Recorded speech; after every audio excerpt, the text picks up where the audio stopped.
ఏక్ నిరంజన్ దో గడబిడి ఎక్క ఒక్కడ ఉండేటటువంటి నిరంజనం కాదు. ఎందుకు అరణ్యానికి వెళ్ళిపోయి గుహల్లోనే గంట ఎందుకు కూర్చోండి కాదు. అయితే ఇప్పుడు ఆశ్రమాలు అంటే రకరకాల టీవీలు, కార్లు, వాహనాలు అన్ని పెట్టుకున్నారు. కానీ అప్పుడు ఆశ్రమాలు అంటే టీవీలో హాయిగా నిరంజనంగా ధ్యానం చేసుకొని ఉంటాం.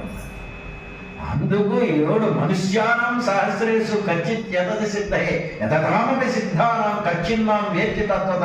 అనేక వేల మంది మనుషుల్లో ఏ ఒకానొకడు మోక్ష సిద్ధిగా ఎత్తులేస్తున్నాడు. అట్లా ఎత్తులించినటువంటి వాళ్ళు ఏ ఒకానొకడు మాత్రమే నన్ను వాస్తవంగా తెలుసుకోగలుగుతున్నాడు.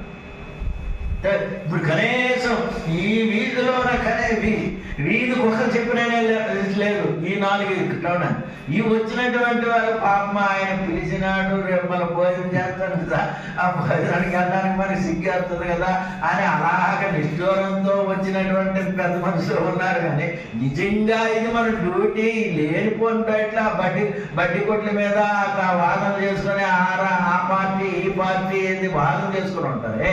టైంకి వచ్చి అలా గమ్మును కూర్చోవడానికి కష్టమా? ధ్యానం చేసుకోవడం కష్టమా? చేసుకుంటే నువ్వు ఉద్ధరించుకుంటావు, నువ్వు బాగుపడతావు, నీకు ఆరోగ్యం బాగుంటుంది, ఆనందం ఉల్లాసం ఆ విధంగా ఉంటుంది. దాని గురించి దానికి తెలుస్తుంది.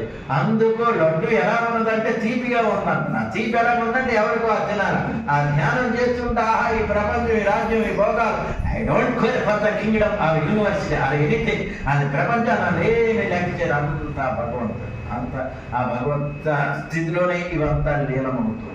అలాంటి ఏ బలిచక్రం లాంటి వాటిలో ఒకడు అలాంటి కోప చెందినటువంటి వారు మన బాలబ్రహ్మ నరసింహ యోగి గారు, మన రామయ్య స్వామి, సరస్వతమ్మ మనంతా జీవితాలు త్యాగం చేసుకొని బ్రహ్మచర్యంగా ఉండి అనుకుంటాం.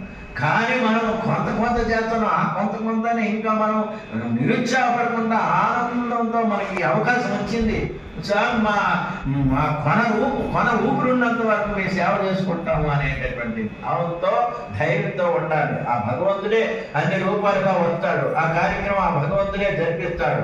అందుకు అన్నశుద్ధి అవసరము అనేటటువంటి విషయమే శాస్త్రం చక్కగా హెచ్చరిక చేస్తున్నది. అందుకు సాత్వికమైనటువంటి ఆహారము, మితమైనటువంటి ఆహారము, న్యాయార్జిత ఆహారం, ఏదో ఒక కర్మ నీ స్థాయిని బట్టి ఏదో పని చేసుకొని కష్టపడాలి. కష్టమేం చేయాలి, లేకపోతే ఒక గేటు కడ కాకుండా నుండి, లేకపోతే ఏదో పని నీ పని నువ్వు న్యాయంగా చేసుకుని ఆ సంపాదించుకుంటే 2 చేతులు అంటే ఒక పట్ట నీడదా. అందుకు అనాయాసేన వలన వినా ధైర్యం ఒక దగ్గర చేయి తప్పకుండా ఉన్న ఆటోమేటిక్గా భగవంతుడే నీవు చేసిన